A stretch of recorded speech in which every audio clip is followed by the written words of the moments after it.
na Dr. Samia Suluhu Hassan wa CCM alipata kura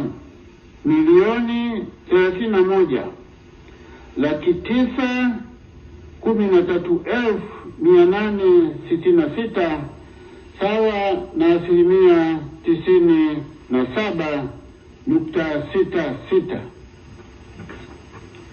Hivyo kwa kuzingatia masharti ya ibara ya 41 ibara ndogo ya 6 ya Katiba ya Jamhuri ya Muungano wa Tanzania ya mwaka 1977 ikisoma pamoja na kifungu cha 45 kidogo cha 9 na 10 cha sheria ya uchaguzi wa rais, wa bunge na madiwani, sheria namba 1 ya mwaka 2024 na kanuni ya 57 ndogo ya 4C ya kanuni za uchaguzi wa rais, wa bunge na madiwani za mwaka 2025, na mtangaza Dr. Samia Suluhu Hassan kwamba amechaguliwa kuwa rais wa Jamhuri ya Muungano wa Tanzania kupitia Chama cha Mapinduzi CCM.